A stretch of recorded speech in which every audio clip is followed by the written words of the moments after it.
Hi, this is Mr. Lieberman, and today we are talking about being conservative in Texas and what that means. And we're going to start by talking about a guy by the name of James Baker.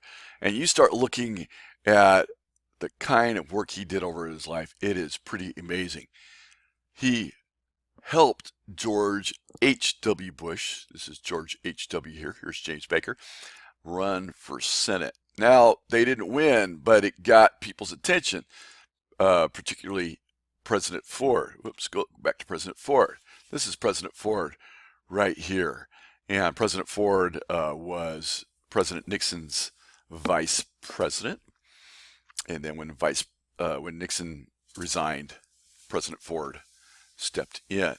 But back to James Baker. So James Baker, a Texan. That's why we're talking about him, because he's a Texan, right? He was Ronald Reagan's chief of staff. Okay, so what's a chief of staff? And he works as the main guy underneath Reagan in terms of he's like the boss of the people underneath Reagan himself. He's the next guy down, and he just works on keeping everybody organized and everybody on the same page.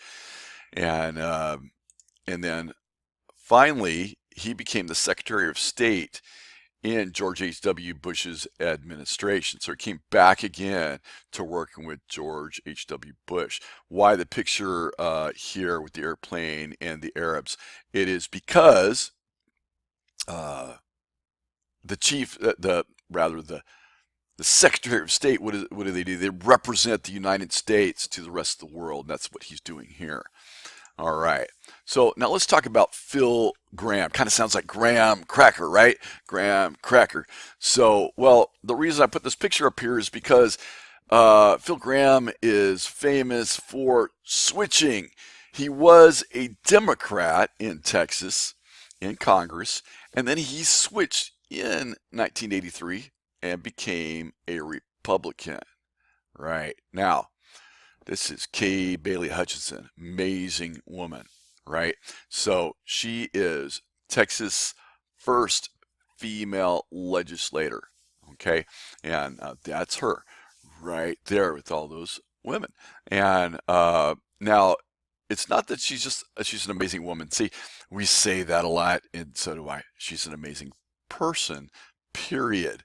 So here is an interesting statistic. She is the first legislator in Texas, period, to receive more than 4 million votes in a single election.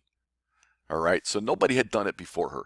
No men had done it either. She's the first. So that's how popular she was. And the Ladies' Home Journal named her one of the 30 most powerful women in the United States. All right. Let's talk about William Clement. It kind of sounds like lemons. There's a reason we're going to that here. Anything I can do to help you remember things, right? In 1978, William Clements was the first Republican to be elected governor since the 1800s. That's a long time. The first Republican governor elected. He was elected in what decade? The 70s. And the Democrats felt like they were sucking lemons because he was a Republican. Get that? Let's see if we can make that work. All right. Now, what are vouchers? Let's talk about some issues now. Vouchers. A voucher is when you have something that you bring to get something. Okay, a coupon is a kind of voucher. Or there's something called school vouchers out there, and they're very controversial. And in a school voucher, what is said that the idea is parents, we're going to give you a voucher for your child, and you can take it to whatever school you want, and this will count for so much tuition. So if you go to a private school, let's say it's $6,000.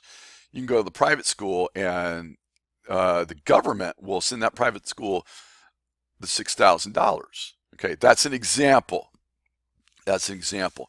And it's very controversial, but the reason I put this check mark is that conservatives tend to agree with this idea, they tend to approve of school vouchers, and liberals, I'm sorry, there we go, Democrats and liberals tend to not approve of school vouchers. Look at it a little more carefully here. So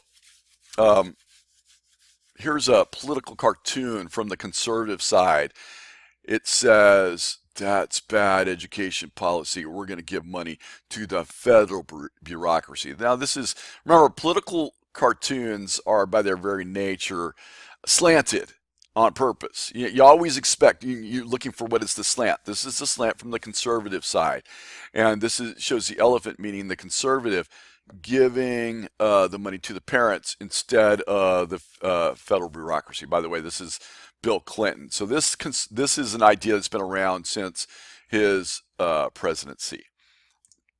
And now here's a political cartoon from the liberal side of the argument. What they say is what you're really doing is you're taking money away from public education and you're giving it to private schools. So you can see it's a controversial idea. And all right, moving right along. Evangelical. Why are we talking about a thing that sounds like church here? And you'll see in a minute. So evangelical, let's explain what evangelical means. Evangelical Christianity is a worldwide movement within Protestant Christianity, and it believes that the essence of the gospel consists of the doctrine of salvation by grace through faith in Jesus Christ's atonement. Evangelicals believe in the conversion or born-again experience in receiving salvation and the authority of the Bible as God's revelation to humanity and in spreading the Christian message. So these are not the kind of words we usually use in school, but here we are doing it, and here's why. Because we're talking about politics. And let's look at some of the politics here. So this is Governor Rick Perry, and you can see the podium. He says we stand with God. So he's using this idea for political purposes. Okay, and this is why. So if you look at this chart, here is a chart of religion in Texas from the Pew Forum, and what they have found is that in Texas, 77% of people claim to be Christian, and the highest percentage are 31%. So here's the thing. If you can get that 31% of people voting in a certain direction, either voting for certain politicians or voting for certain issues, then that's the biggest piece of the pie. Okay, and then you can see now how the others fall out. These are all the different Christian groups right here, and so these should equal up to 77% or very close.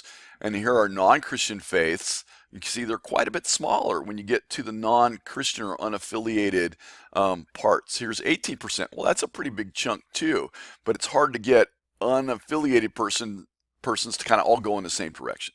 So that's what we mean by being conservative in Texas. There you go. So we have evangelicals, we got vouchers. You saw the different people, and so as a rule, conservatives are either saying, hey, we need to go back to traditional values, or we got to stick with what we're doing here. What we're doing is let's keep making this work.